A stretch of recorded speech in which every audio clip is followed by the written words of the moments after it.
And it's my pleasure now to ask you to join me in welcoming David Konstan.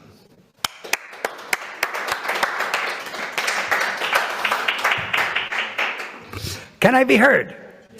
Okay. Thank you, Martin. Thank you, Rudiger. Thanks all of you, Susan, for the invitation to return to the Einstein Forum and present some ideas on the question now of comparison of emotions across cultures. I'll wear these because I see better than them. James Russell, one of the leading psychologists of emotion today, has written in the Journal of the International Society for Research on Emotion, and I quote him, "Emotion researchers face a scandal. We have no agreed upon definition for the term emotion that defines our field. We therefore do not know what events count as examples of emotion and what events theories of emotion must explain." But is the concept of emotion, in fact, unitary? Do all cultures have a concept corresponding to emotion in many modern languages? Do the terms, even in these languages, identify a uniform idea? Are the individual emotions perceived and experienced uniformly across cultures? And are they bundled in the same way under a single heading? These are questions central to the historical and comparative study of emotions, a flourishing field that is nevertheless still in its infancy. In what follows, I illustrate some of the ways in which emotions and the very idea of emotion vary across cultures, taking as my primary example ancient Greece, but venturing as well into other linguistic traditions. Forgive me if I indulge for a moment in a bit of personal history. My first major engagement with the ancient emotions was my book, Friendship in the Classical World, which appeared in 1997 and written at the behest of my friend Paul Cartledge. At the time, the reigning interpretation of philia in Greek and amikitia in Latin held that these terms signified semi-contractual relationships, entailing mutual obligations and even inherited over generations. Behind this view lay the influential book by Lily Ross Taylor, Party Politics in the Age of Caesar, 1949, in which she argued that amikitia, friendship, in the Roman aristocracy was strictly a matter of politics. But there was also the impact of what has been described as the anthropological turn in the classics, which encouraged applying ideas drawn from the studies of ostensibly simpler cultures today to the ancient world. The upshot was that terms that are regularly translated as love or friendship were stripped of all affect. My own contribution was to insist that philia and amikitia represented an affective, feeling, elective, chosen, bond, motivated by love, not duty or interest, at least to the same extent that this is true of friendship as it is conceived today, which is not entirely independent of motives other than love. I was then making an argument for the essential continuity of classical and modern friendship, both predicated on love, which, however, remained underanalyzed. It was with my book on pity in 2001 that I began to drive a wedge between ancient and modern sentiments. Here, I relied on Aristotle's account of pity as motivated only by undeserved misfortune, and so quite distinct from modern ideas of sympathy or empathy. Pity, moreover, was understood to imply a distance between the subject and the object of the emotion. And so, in the case of drama, for example, it excluded the notion of a simple identification. To pity meant to stand apart from the sufferer.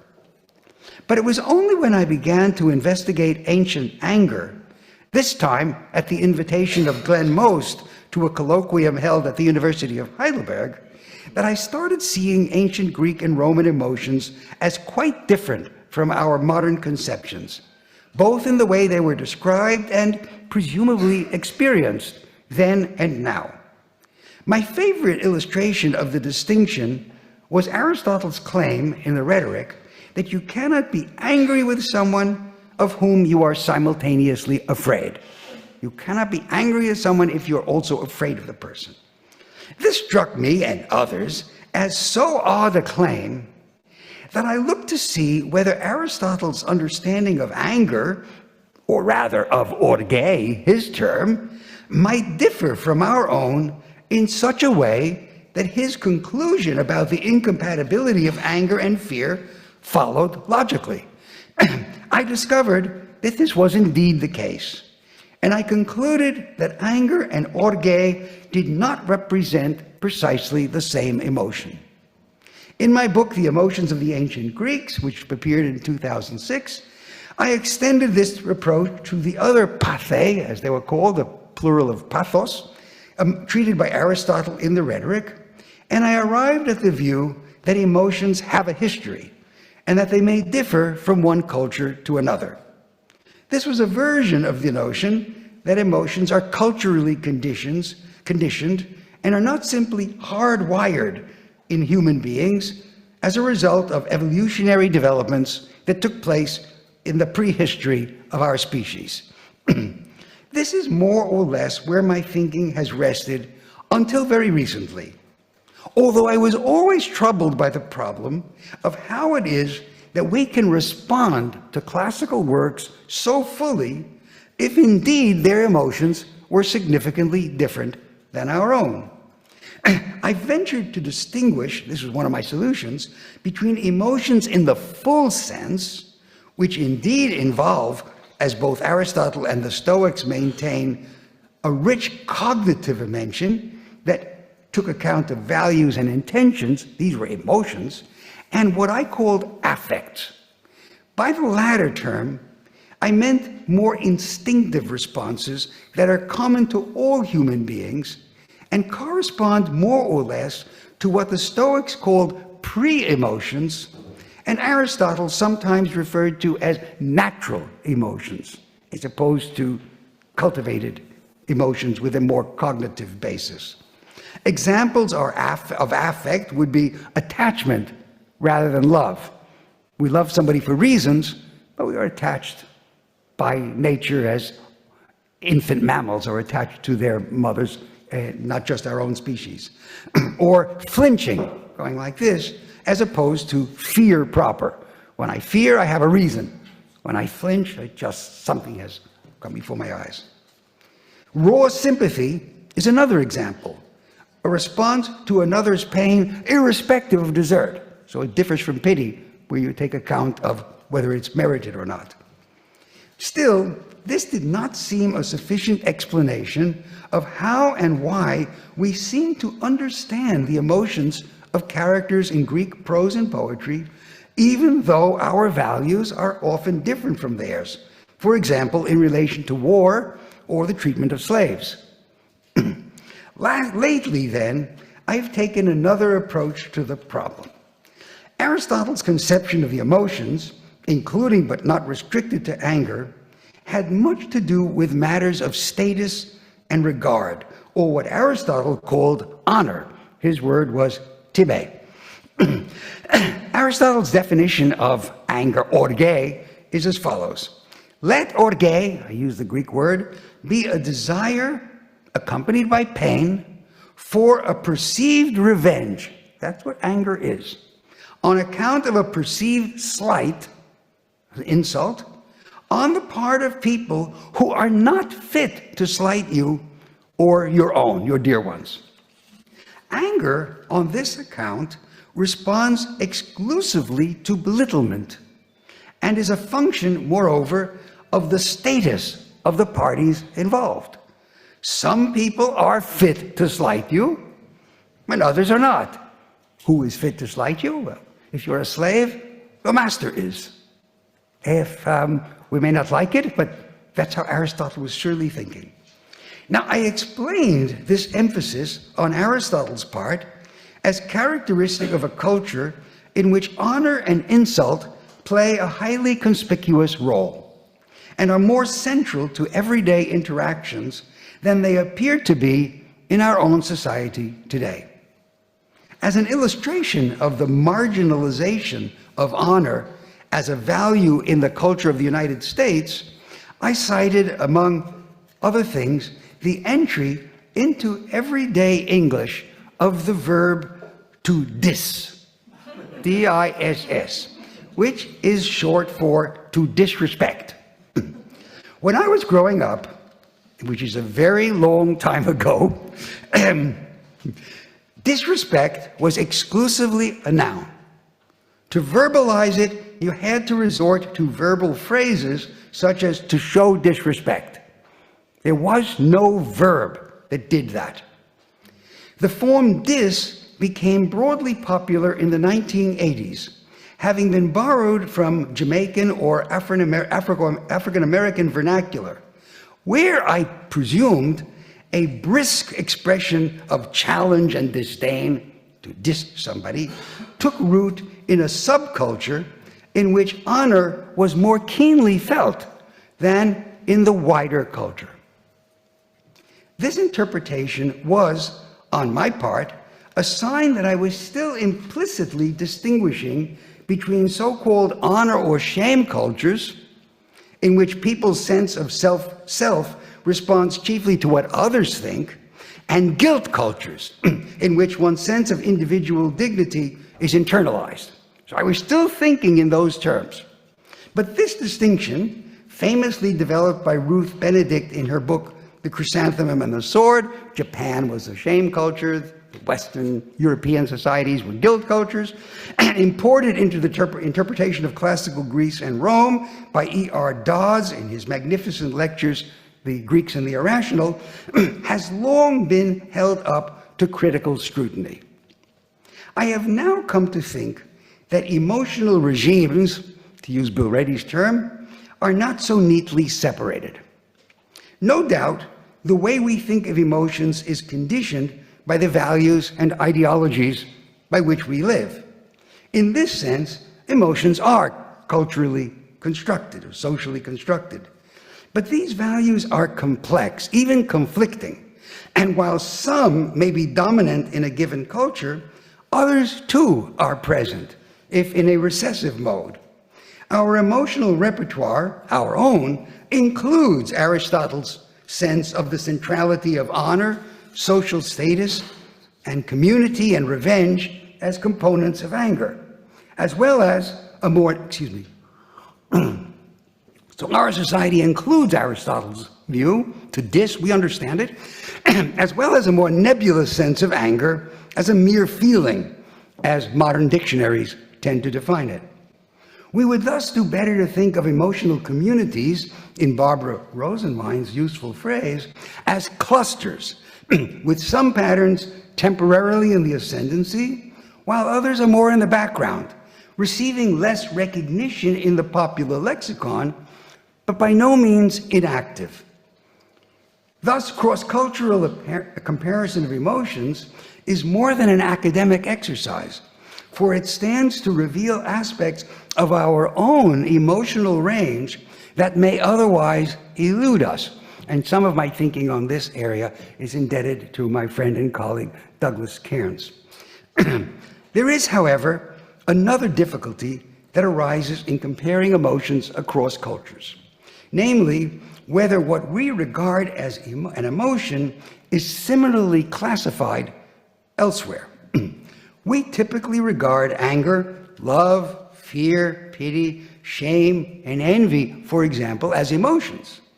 But what is it that unites all these as members of a single class?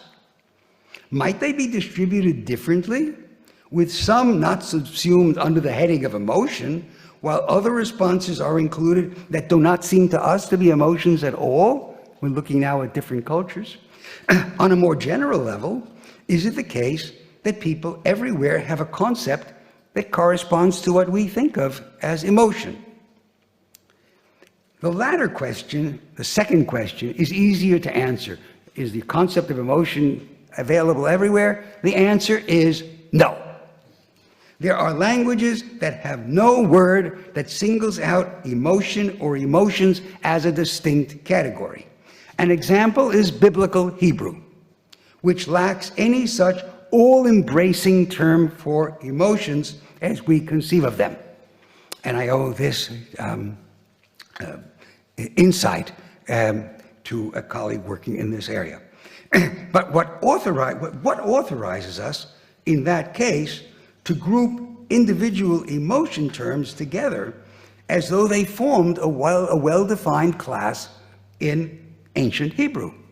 It is true that Aristotle's inventory of the pathe, as he calls them, in the Rhetoric, bears a remarkable resemblance to modern lists of emotions, though there are some outliers, such as competitive zeal, zelos, and perhaps even indignation, along with contempt, which he mentions in passing. So they don't necessarily get classified as emotions by us. Indeed, a case can be made, and I've made one, that the modern concept of emotion with its subgroups derives ultimately from Aristotle, via Cicero, Thomas Aquinas, and Descartes' Les Passions de l'âme, with a boost from Adam Smith's The Theory of Moral Sentiments. But prior to Aristotle, pathos, his word for emotion, had a much wider range, and nevertheless may not have included all the sentiments that Aristotle examines under this rubric. Indeed, Aristotle himself uses the term pathos elsewhere, outside the Rhetoric, to refer to disease, for example, a not uncommon meaning, although in the Rhetoric, he appears to have adopted the term pathos self-consciously to embrace, and then he gives examples, anger, fear, pity, and as he puts it, they're opposites. And I think he's giving that little list when he introduces the term pathos to mean the emotions, to tell you these are the kinds of things I'm including now. And he needed to do so, because his audience otherwise would not have recognized the restrictions he was putting on the term. Xenophon, a contemporary of Plato, mentions despondency or athumia with fair frequency, although the term is rare in other historians and doesn't enter into Aristotle's survey at all. Should it be there? Should Aristotle have included athumia? Xenophon illustrates episodes of fear, anger, and shame, but it's not at all clear whether he conceived of all of these, along with athumia, as having a common psychological nature, emotion. When we come to words such as thumos, athumia is the absence of thumos, which figures very largely in epic, tragedy, and Plato, we are on even more slippery ground. Without resorting to the lame excuse that Homer is a poet rather than a philosopher, or still worse, that his understanding of psychology is in some sense primitive in comparison with Aristotle's or our own, we do well to acknowledge that our concept of emotion may not be natural or universal. It will come as no surprise that similar issues concerning the nature of emotions arise in other cultures. Curie Virag, in her book, The Emotions in Early Chinese Philosophy, published in 2017, offers a crisp statement of the problem, and I'm quoting her. I shall not, therefore, pursue a history of Qing, as it's pronounced, or of any other specific term deemed to be the Chinese equivalent of what we might refer to as emotions in English. One of the basic concerns of this study, she continues, is precisely to show that what we conceive as emotions was a site of tremendous controversy in China, early China, and that the divisiveness of the issue was due in large part to the fact that it could be defined in so many ways and approached at so many levels. So that's Curie. And it was together with Curie that I organized a double colloquium over the last 2 years called Before Emotion, in which we had ultimately 12 different linguistic traditions represented and how emotions were conceived in them. And one of the contributors on Arabic and Islamic emotion concept is here today, Nancy Khalek, in the audience. Wonderful study, I must add. We will produce a book on this in short order. If the idea of emotion was so variously conceived by Chinese thinkers themselves, we may see in their differences a sign of the instability of the concept of emotion across widely diverging societies. Such a recognition, then, invites us to adopt a critical perspective on our own classification of emotions, an exercise that is not without practical implications. We think of emotions as having to be restrained, or else, in a more liberal vein, deserving to be expressed. But application of these and other prescriptions across the modern palette of emotions may not constitute the best advice. If we were to treat anger and shame, for instance, as quite different kinds of things, not both emotions, but they're different, as, let's say, pain and hunger, one of them being a sensation and the other a desire or an appetite, we might be disposed to diagnose anger and shame in different ways. Contrariwise, if we were to see in hatred, for example, a connection with disapproval, rather than viewing it as the opposite of love, as Aristotle does, we might evaluate it differently than is now the case, not to mention the special sense of hate in expressions such as hate crimes. Another potential obstacle to comparing emotions across cultures is the sheer variety of feelings, to use the most general term, Gefühle, really, that might count as emotions. The Stoics recognized 4 broad classes of pathe, depending on whether they were primarily characterized by pain, pleasure, fear, or desire. And the last 2, fear and desire, are future-oriented versions of pain and pleasure. Under each of these headings, however, these 4, they listed many subtly different varieties.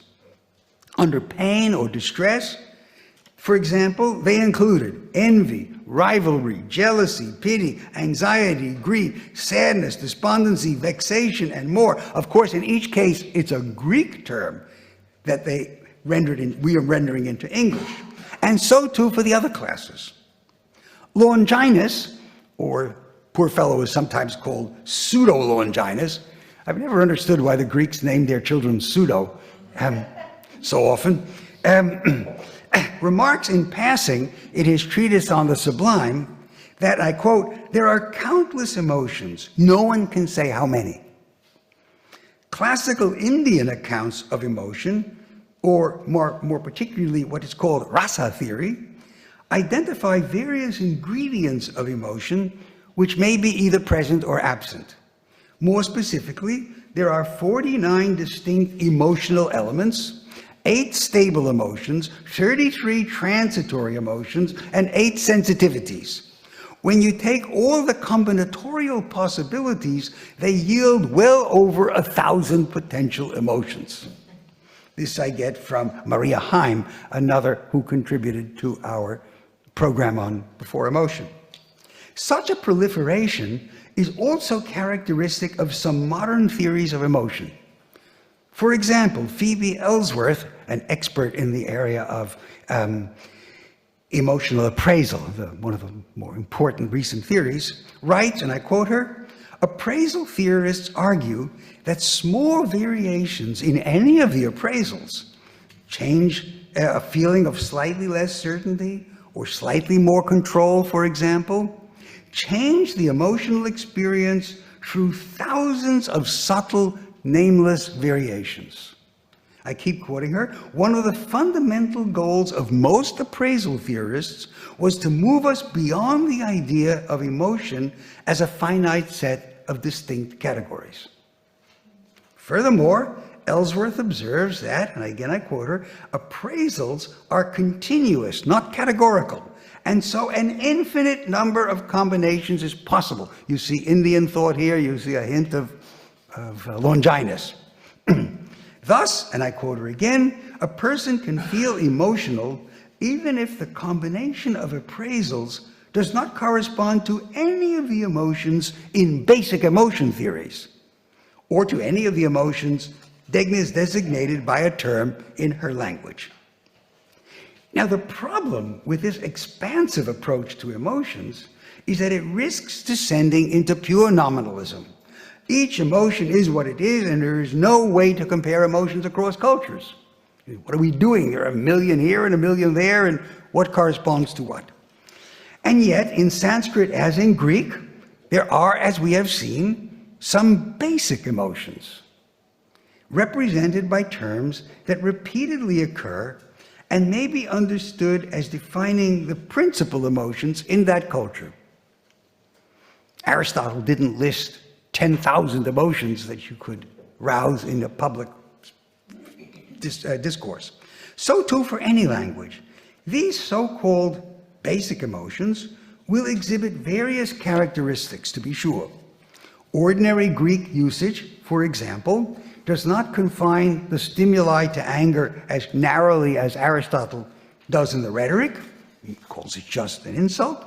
And he, too, sometimes diverges from his definition in the rhetoric. For example, in the Nicomachean Ethics, he says that anger may be a response to injustice.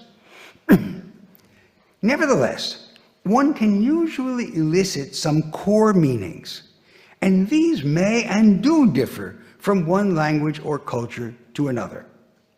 It may also be possible to see how a given array of emotion terms, now we go beyond anger to get a group, exhibits certain common traits. We might call it an emotional matrix that is characteristic of the culture in question.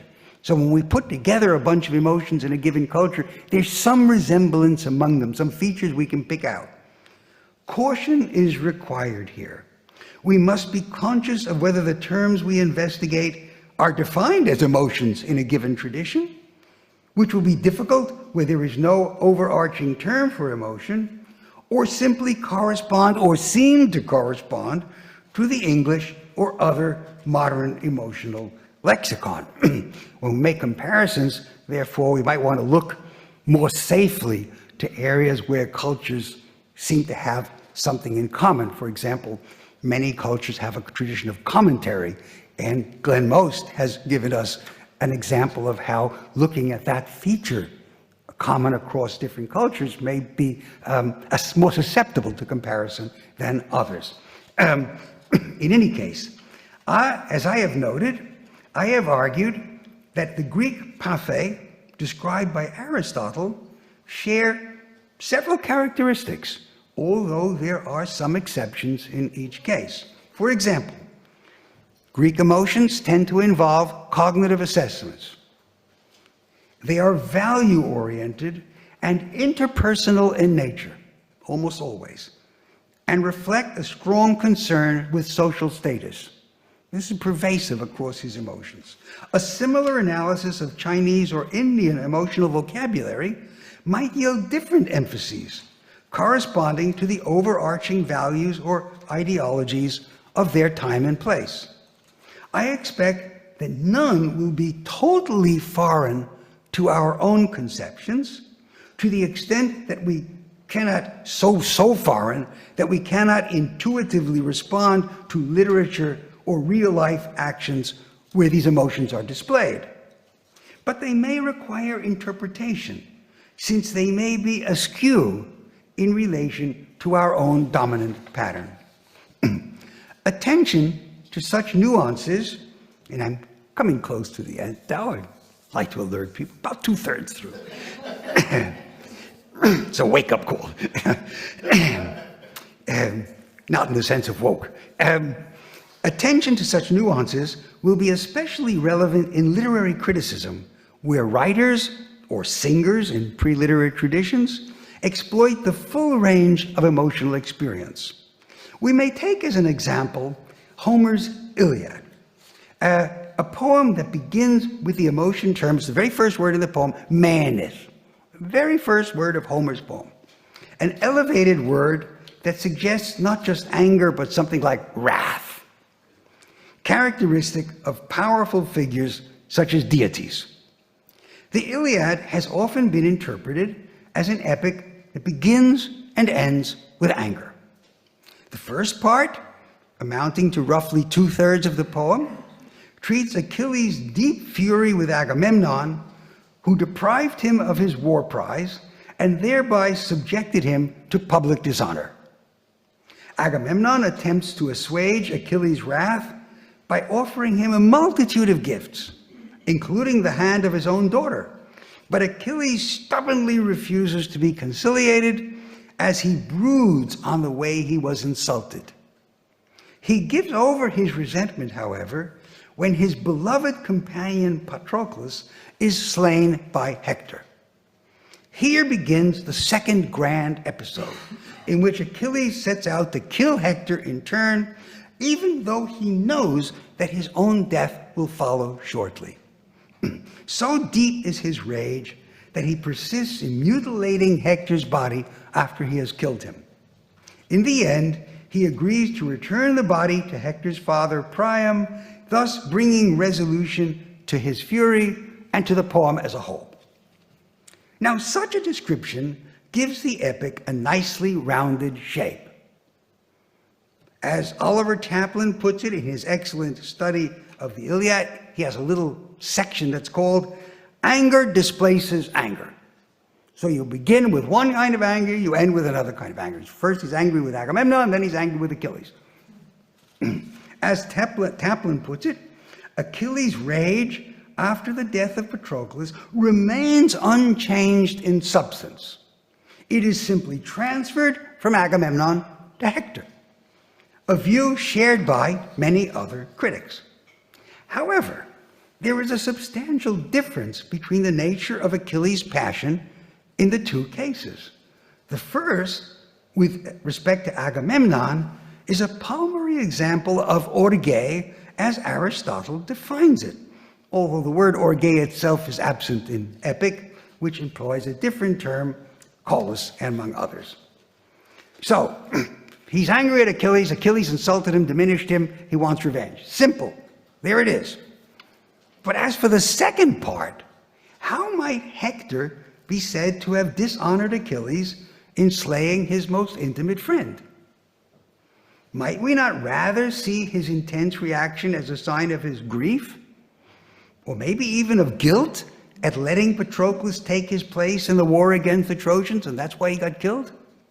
Indeed, at the moment when Achilles, in the poem, declares that despite the way Agamemnon angered him, he has conquered the fury in his breast, that's what he says, and will now engage Hector in combat. A scholium is a marginal note in the manuscripts written in the margins that goes back to ancient critics from the time of the formation of the classical text, generally speaking in Alexandria in the 3rd and 2nd centuries BC. So that's what a scholium is. It's recording ancient critical notes. And a scholium, in just this point, in the manuscripts, preserving the comments of an ancient critic, remarks, and now I quote the little scholium, of the two emotions besetting Achilles' soul, anger, and the scholium uses the word orge, although that's not in Homer, and grief, one wins out. For the emotion involving Patroclus, grief, is strongest of all, and so it is necessary for Achilles to abandon his wrath, his meanness, and avenge himself on his enemies. So he gives up his meanness and moves over to the expression of his grief. So there's two emotions here, according to the Scholia. Might we nevertheless call the emotion elicited by such grief anger? Well, maybe. But if we do, we should nevertheless remember that Greeks, like Aristotle, might have registered a clear distinction between the driving emotions in the two episodes, call it what we may, and so they may have viewed the broad structure of the epic differently than we are accustomed to do. Another emotion we may consider in this context is jealousy. In the Rhetoric, Aristotle discusses envy, a close relative of jealousy, so close in English that the two terms are even often used synonymously. Oh, you went to the Caribbean last week? I'm envious, or I'm so jealous. Well, both of them are normal English expressions. Nevertheless, jealousy is often used specifically in an erotic context, where one partner is in a relationship understood to be exclusive, has sex with someone else. Now, I have argued that no such distinction between envy and jealousy was current in the classical Greek emotional lexicon, and that there was no word identifying jealousy in this modern sense. The example I tend to give is, I see a man walking down the street with a pretty girl, and I might say, gee, I'm envious. If that pretty girl turns out to be my wife, I might be jealous. You see the subtle difference there. This does not mean that men and women in antiquity had no experience of erotic jealousy, but it does mean that it was unlikely to be schematized in literature. For instance, that people might describe jealous feelings as we understand them in other terms, such as anger or grief. To take a familiar example, readers have often interpreted Medea's reaction to Jason's infidelity in Euripides' tragedy as motivated by sexual jealousy. And indeed, Jason at one point seems to accuse her of just such a passion, though he regards it as characteristically feminine and misplaced. But the text of the tragedy as a whole, Euripides' Medea, makes it clear that what Medea feels is indignation at Jason's betrayal, the more so since she helped him to overcome the dangers back in Colchis when he obtained the golden fleece, and afterwards. Again and again, that's what she says she is motivated by. She will, as she puts it, she will not be the object of mockery on the part of others, a sentiment that she shares with Achilles. It is her honor that is at stake. Of course, Medea deeply resents the fact that Jason is prepared to abandon her and see her driven out of Corinth, where the two had taken refuge. But this is different from the anguish a man or woman might feel at a single instance of sexual disloyalty, or what we refer to colloquially as cheating.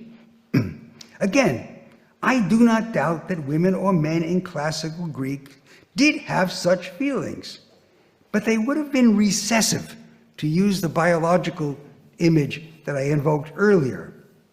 We can, in turn, perfectly well understand Medea's emotions, but we run the risk of overlaying them with conceptions of our own, jealousy and so on, sexual jealousy, that would have been, if not wholly foreign, nevertheless more like an undercurrent in Euripides' time. The same obtains, I think, about Hera's ostensible resentment of Zeus's philandering. So we have to be very careful where we'll call it jealousy, but we're thinking in modern terms, and many critics do analyze Medea just that way. We may return briefly to the emotion of hatred. As we saw, Aristotle associates revenge closely with anger, to the extent that he defines orge precisely as a desire for vengeance, or timoria, a term that can also indicate punishment more generally. In China of the Qin and Han dynasties, this is roughly a 4-century period running from about 200 BC to about 200 AD, roughly, a little bit more. A scholar, Yang Hua, reports, and I quote him, that grudges lead to hatred and hatred to revenge. So not anger, but hatred is the core feeling in revenge. And he goes on to say, in the first 4 histories of China, we find 29 occurrences, and now I'm going to mangle the Chinese, of baojuan, revenge for a grudge, and 59 of baozhou, revenge for hatred. The practice of revenge was widespread. As Yang Hua notes, and I quote him, the existence of professional killers in this period indicates a great demand for revenge at this time. Indeed, he says, hatred and revenge were described as one of the 7 major reasons for death in the Han Dynasty. As to the reason for this practice, Yang Hua explains, and I'm quoting him, violent personal revenge was mostly forbidden in ancient China, as in many other societies. So why was revenge not effectively restrained in the Qin and Han periods? And why did public opinion express sympathy and praise for such acts rather than condemning them?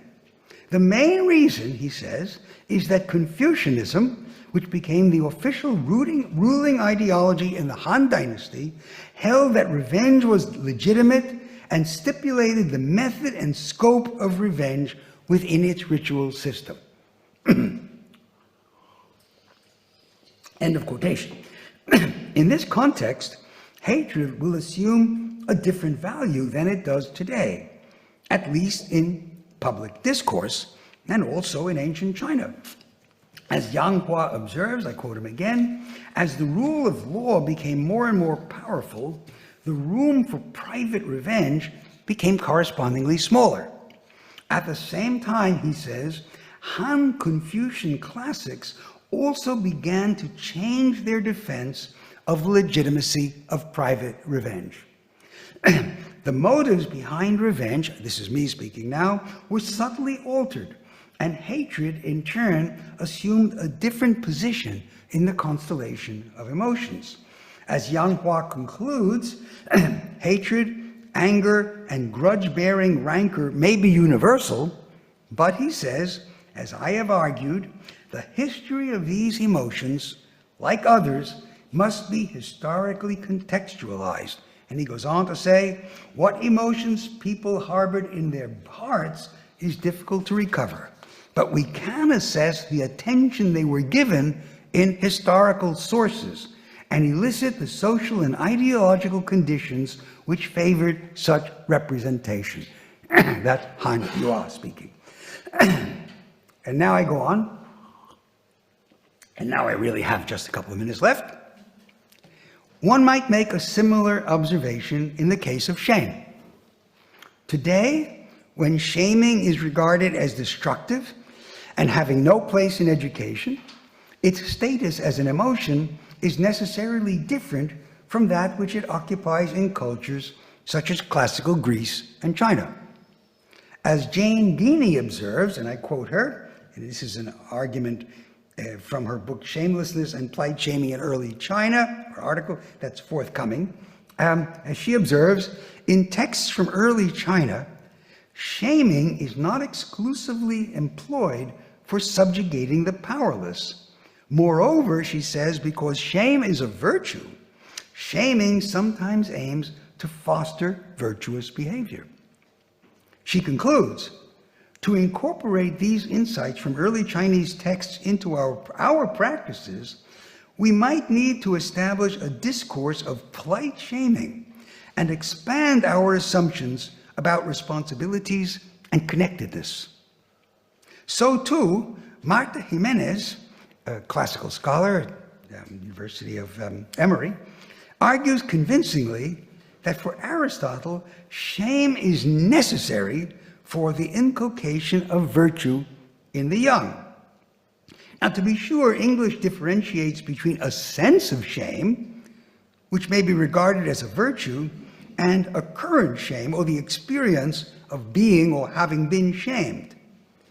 But in languages, and we might say in cultures, where the two aspects, shaming and sense of shame, are more closely aligned, the feeling of shame itself may have a more positive valence, in the way that the pain arising from strenuous physical exercise today is often regarded positively.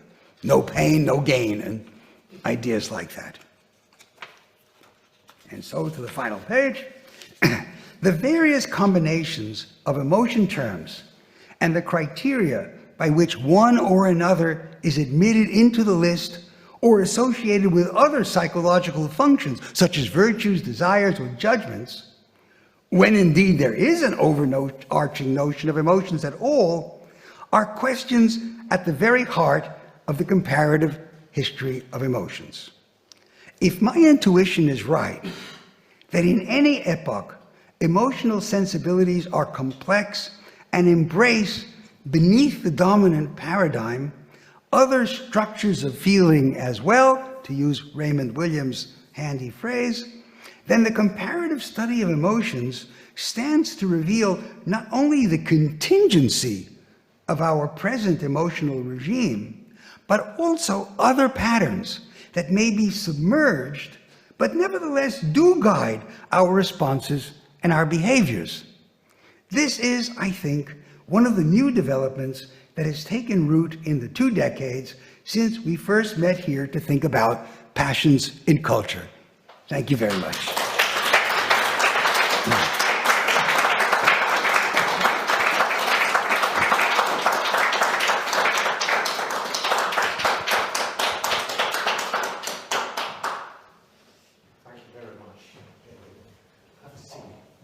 Oh, should I sit? Well, if you like, Oh, stand up. I can see. you can see people. I'm short. There seem to be several questions out there. I can see Hans. Three are up right now. Martin.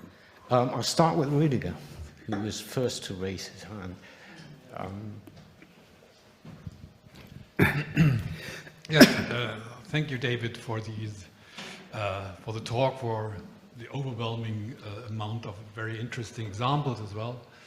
I would love to elaborate on the uses and abuses of Begriffsgeschichte now for a long time, but I just want to pick one example and the idea behind my question is that probably, I mean, you ended your talk with the complexity of emotions and the subtones and whatever. Well, there's one example you mentioned yourself, and that is disrespect to diss somebody. That is a very interesting example because we have this in German too by now, to diss somebody. Mm-hmm. Yeah, it's become universal. Of course, it's fairly new. And what is very interesting that is the development, the history of the underlying concept of respect, which in the beginning, say in the 1950s, respect in German was something you have towards Respektspersonen. Certain type of persons you have to respect, like the policeman, maybe the whatever. I grew up the same way. Yeah. That's the point. And at that point, nobody would have said somebody would diss a policeman. No. The point was to disrespect a policeman was disobedience. So there was a very harsh, it's all about authority in this point. And then the 68ers come in Germany, and respect was a term that was not it was not in favor anymore, and it slightly disappeared. And it returned at a certain point, and it returned, I would say, via the English respect. It returned. Now nobody would respect a policeman anymore, but of course other cultures, other social and political and cultural groups, and now to respect somebody is very in favor. So now we have disrespect because it is a different value of the original respect. So, but I think we adopted it from the English. Do you think, you more or less answered my question already, but do you think there is the same development in English as well, that from respect from the authoritarian model to whatever? Yeah, I think it entered the English vocabulary for reasons, and I think some of the reasons you mention are good ones. I was brought up to say to a policeman when you address him, officer. I still do it, and they love it. As soon as I say officer, I know I'm on the right side of the policeman, anybody there, forgive me for anything. But different attitudes have emerged. The social complexities they're not different. They've risen to the surface. And a word was needed to give easy expression to it. We have the same problem with contempt. We don't have a verb. Greek has it, kataphonein, it's used commonly, but ancient, well, we don't have it. We have contemn with an MN at the end, but that's archaic. Nobody uses it. Despise is not quite the same as to feel contempt for, but it's close. You're right, Glenn. And so terms come in. I wouldn't be surprised if some verb enters the vocabulary fairly soon in our conflictual age. So yes, I think there have been these social transformations. Very commonly after a major war, and I'm thinking now of the Second World War, there is a retreat into conservative politics, very commonly. And it certainly happened in the United States. It's the period of McCarthyism, early 1950s, and it was, which I remember very clearly, and emphasis on conservative values, very strong emphasis on women returning to the home from the workforce, and many other such examples. As social conflicts began to reemerge, and social conflicts, by the way, tend to reemerge in periods of prosperity much more than they do in periods of scarcity. Strangely enough, in scarcity, people feel defeated. In prosperity, they feel they're entitled to more. As the 60s developed, we had new currents, and I think they correspond to what you were describing. Can we take the next question, Hermann?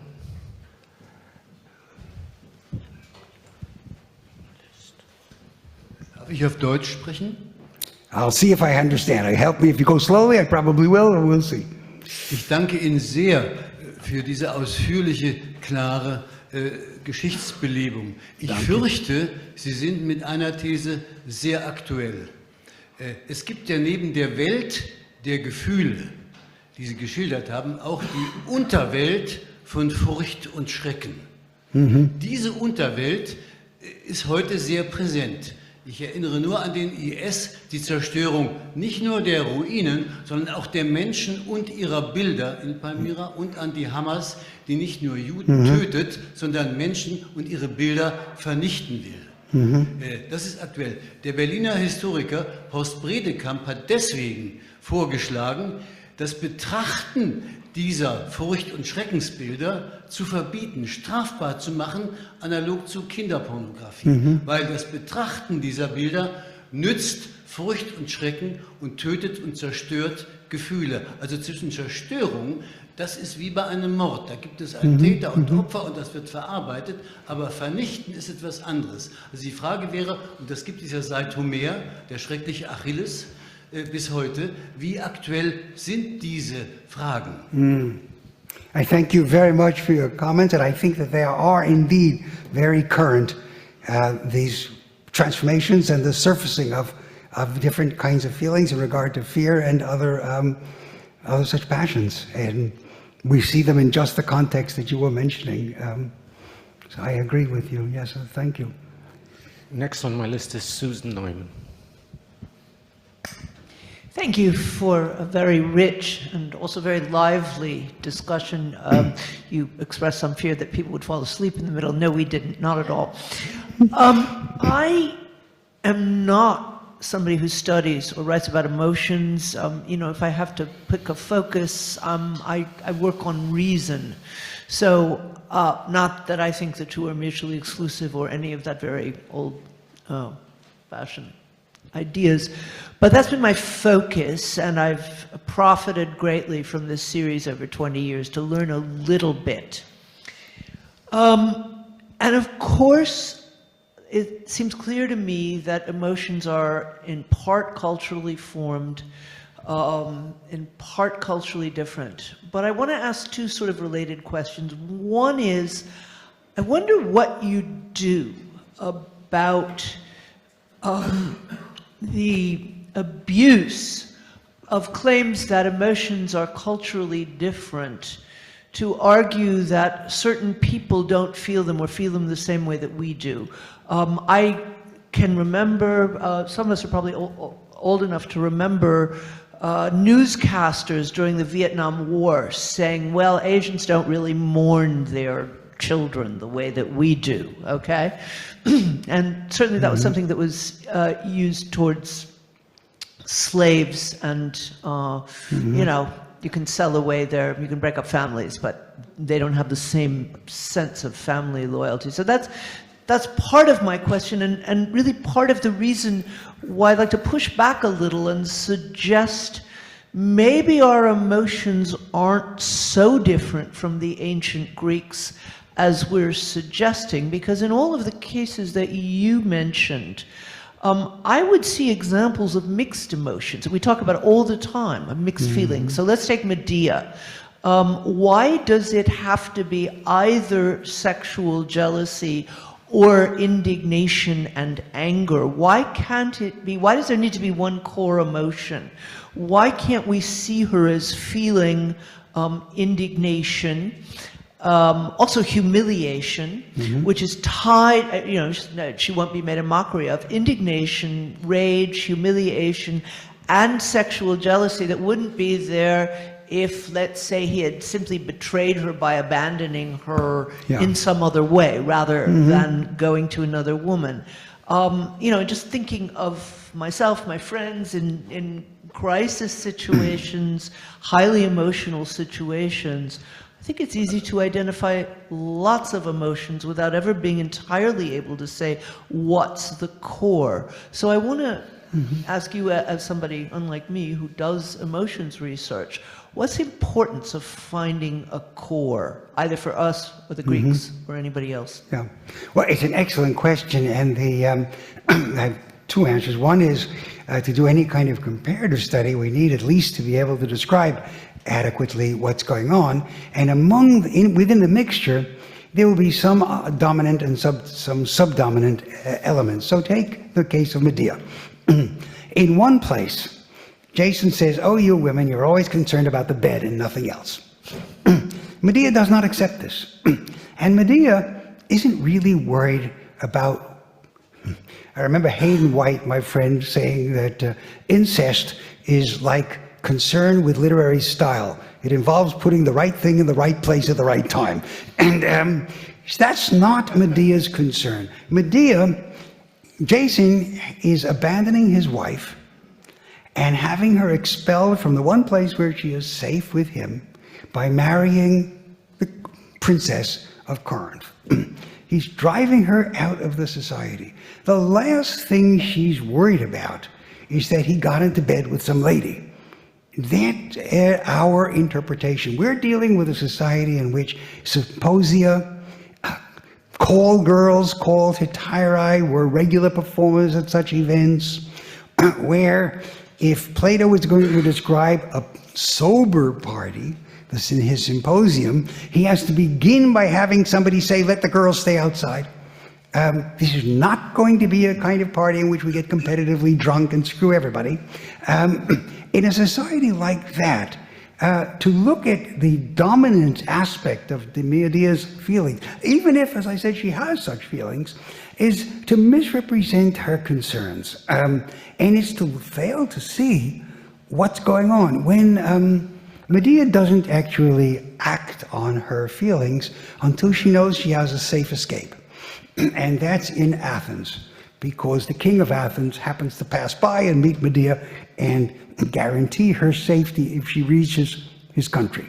Were you going to say something at this? Can I just push back with one sentence? I would say that a contemporary woman scorned, okay? And it's something that happens. Well, but wait, just 1 second. Highly unclear if she's thinking just about the bed. She's thinking about her in some cases where the man has provided the income, her material situation or position in society. I mean, again, I think it's just as mixed in our day as it might be elsewhere. Well, yes and no. I mean, what happens with interpretations of Medea is that scholars put the exclusive emphasis on sexual jealousy. That's the interpretation that was, and to some extent remains, the reigning interpretation. And it contradicts everything she says about herself. She said, "You swore to me. I helped you.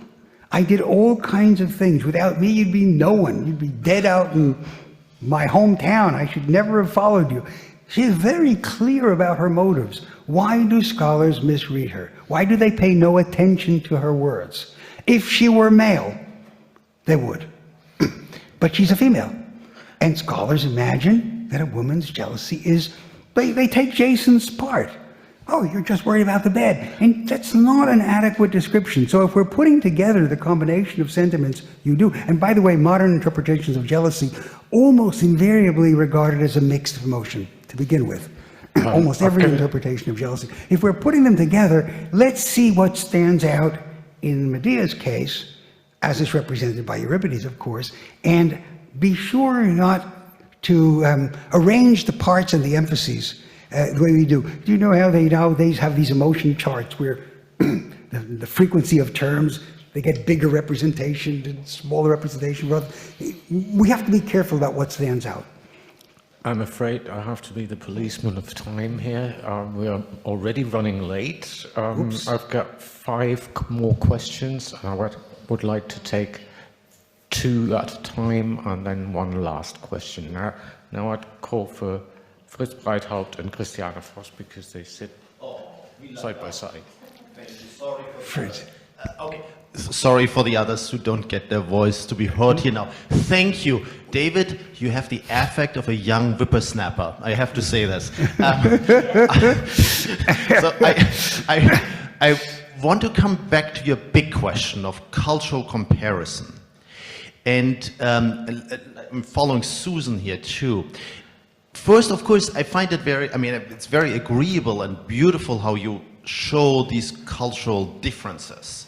Now, I want to first flip this around one time to say, your argument also shows us indirectly there's large cultural stability within one culture, which is quite interesting already. And I would wonder whether you would agree, that's not my main question, whether the function of cultural stability within, emotional stability within one culture serves one core function, which is to allow us to co-experience the experiences of others. It's an enormous achievement, I believe, and I see you nodding on that one. Now, let me flip this back to the main question of intercultural, different cultural comparisons. Your analysis used, I would say, 2 methods. The one was systems of emotions. The other one was narrative situations, seeing how emotions play out in that. And on those levels, you could establish differences. So now I wonder, of course, on methods, if you really want to compare cultures, whether people ultimately have similar emotions or not, what you would think of other methods, like, brain imaging, language games, including now, of course, also with artificial intelligence, like large language models, that suddenly spin out a lot of emotions from huge amounts of texts. Would you accept those as standard of comparison? Answers to the 2 parts. Perhaps we take another question. Oh, yes, the other question. Yeah, is that sure. okay? Sorry, I didn't realize. Thank you again also short question. from my part. Yeah, I try to make it short, but that's not so easy to do it in English.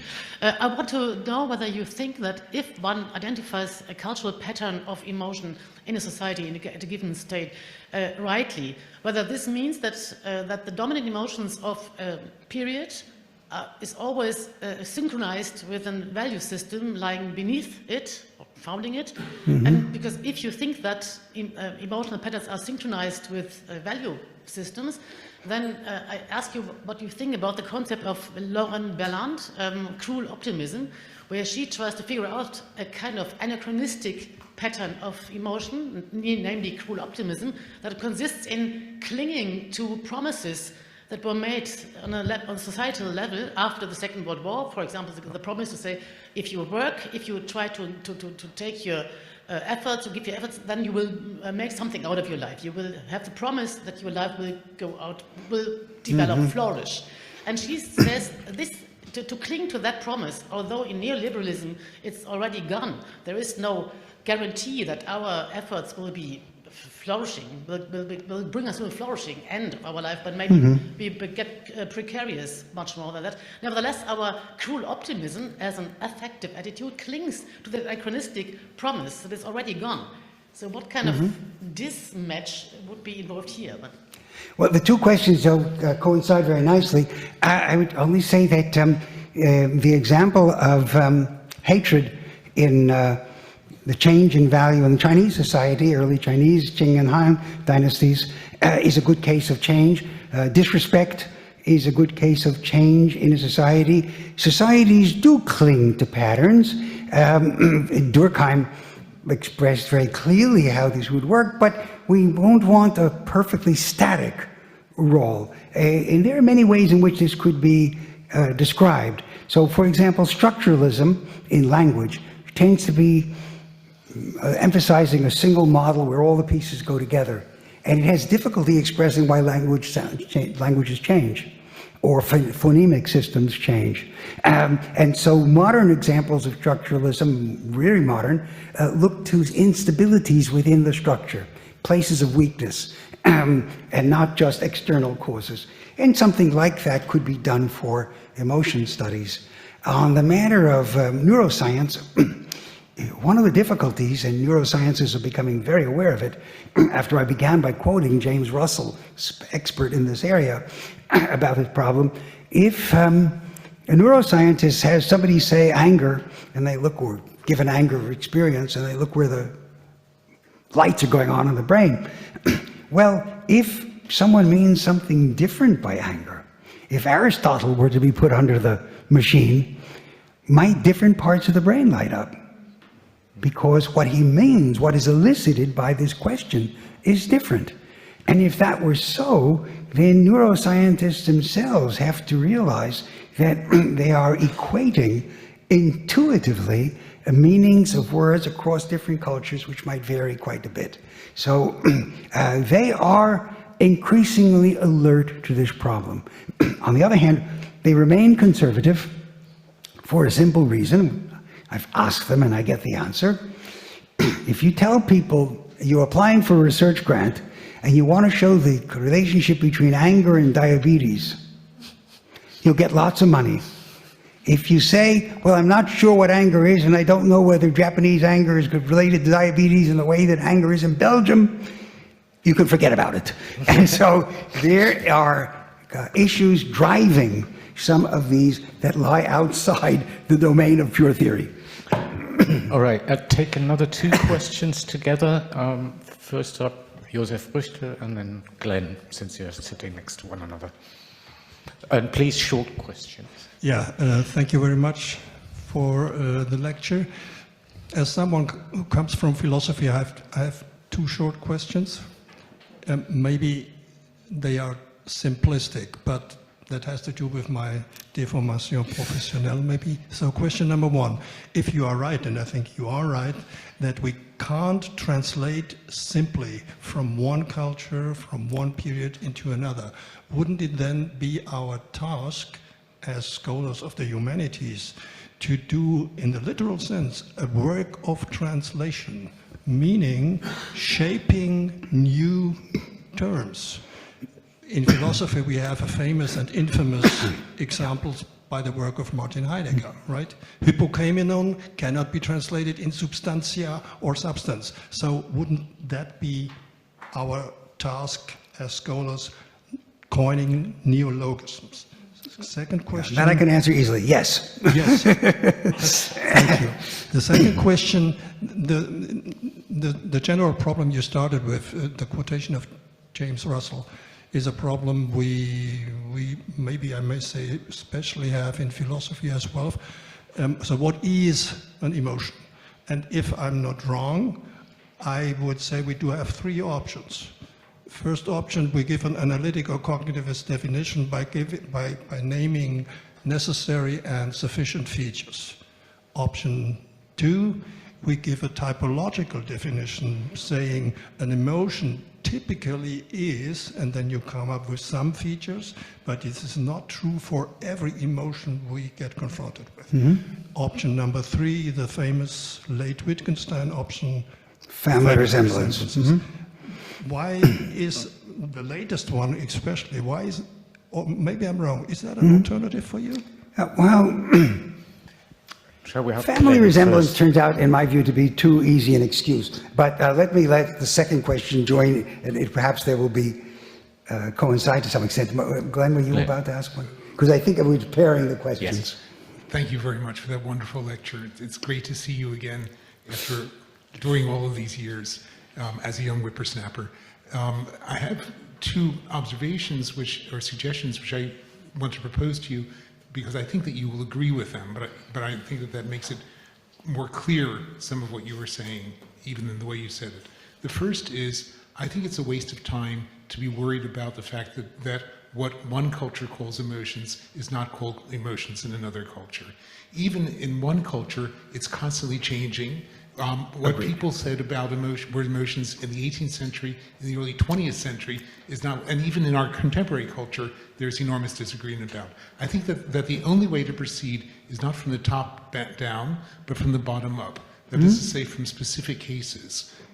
And that comes to my second suggestion, that if we want to understand the emotions of an ancient culture, the only way to do so is to look at the stories that culture told. We can't ask the ancient Greeks. We can only see what kinds of stories they told one another. They didn't tell the stories for us, but the stories are still there. And one reason why we study the stories of the ancient Greeks is not just to understand their emotions, but to practice our own emotions, to develop our own sense of emotions on the basis of the stories that we have heard and that have been transmitted for centuries. So I think that's the best way to go, from the bottom up. And I would add one more suggestion, that the most interesting stories are not only the ones that Susan was referring to of mixed emotions, but especially the stories of transformation of emotions, from one emotion to another. Most of the interesting stories I know begin with one emotion, and then at a certain point it changes. And that change is something that one can focus on. Thank you very, very much. Well, I agree, and I'll make this very quick. I agree with all of your points, save for one codicil, which is that we are lucky in the case of the Greeks, the Romans, the Chinese, the ancient Indians, and many other groups, in that we not only have stories illustrating emotions, but we have some guidelines by people who have actually made an effort to define them and describe them and list them. And it is through paying attention to these descriptions that we get a clue as to what to attend to. And so we are privileged in having this extra dimension. When it comes now, returning to your question about family resemblances, the problem with family resemblances is that when you get the two extremes, they don't have anything in common anymore. And Wittgenstein's own particular view of language, which to my mind very much resembles Derrida's, with the sole exception that for reasons I've never understood, the British like Wittgenstein and they don't like Derrida. To my mind, Derrida is clearer and more consistent. But in any case, this is, so I don't find it as helpful as it might be. And I look to other forms of stipulation when engaged in this particular task of cross-cultural exchange, except that I would say that along with Glenn, we can do cross-cultural study of emotions within any given period, not even a single culture. My conception of emotions won't be exactly the same as other people, even of my generation, not to mention my children and grandchildren, who might differ very substantially when it is that I can actually understand their dialect. And so I think there's, we have much to look at. So we have one very last question. Did you have a question, Barbara? No. No. Then the last question is No, Paulina. but. I was just going to mention that you said that we have this word that might mean grief, not anger. And I kept thinking about Old Occitan, in which the word ira means either one or both together, talking about mixed emotions. Yeah. And now the question, of course, was sorry, it mixed? David, can we take the a second double question again? I see. Yes, Paulina. Good. Forgive Short me. question, please. Misunderstood. Okay, thank you very much. I'm afraid my question is too large. I'll pose it, but maybe it's something to discuss in the end of the conference, not now. Maybe we could take Yeah. it back to, Okay. if you don't mind. Sorry? Maybe we leave it for later session. Yeah. And you state it then? Or you do it now? I think I would still like to formulate the question and just leave it there. And maybe it's something to ponder on. Okay. I wonder how all this sits with the contemporary therapy culture. Whether we can enrich the therapeutic language by bringing in concepts of emotions from different times and places, or whether the very idea of the therapeutic will be destroyed if we do that. Because when I teach courses on sociology of emotions, and I do exercises with my students when I ask them to retell a certain situation from their life or a certain narrative from some public discourse as a Russian sentimental novel from the 18th century would, or as maybe an ancient poet would, they do it and then they tell me, oh my God, this was so therapeutic. I am no longer a codependent, immature individual. I am a noble sufferer. And my initial response is, no, this is not therapeutic. This is anti-therapeutic. Go and do your homework. So I wonder, you know, what everybody here maybe thinks about that, because I think it's something to overarch the discussion about the cross-cultural, countercultural. Can we attack the authoritarian discourse, or whether we actually feed into it if we bring more? I'm going to give a very marginal answer to this, but I think it's relevant because the question of translation was brought up before. I share Walter Benjamin's view of translation, that translation enriches the receiving culture.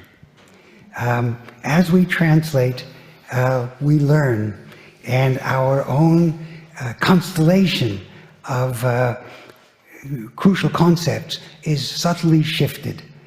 New elements enter, other elements depart. We live in such a flexible world continually. Why should we pick out some few significant terms rather than others? Because it's how we think and how we feel. I am not a subscriber to the so-called what is it called, the Sapir-Whorf hypothesis, which is that our language wholly defines our conceptual abilities. But I do think our language shows what's important. And when we do use terms frequently, they are guiding our feelings and our associations. And when those begin to change, as they will when we deal with it, works from another culture and they start to emerge, the pattern begins to change kaleidoscopically, or more like what they used to call a lava lamp, those things with the colors going up and down. Well, thank you very much, David Konstan, for wonderful talk. Thank you very much. And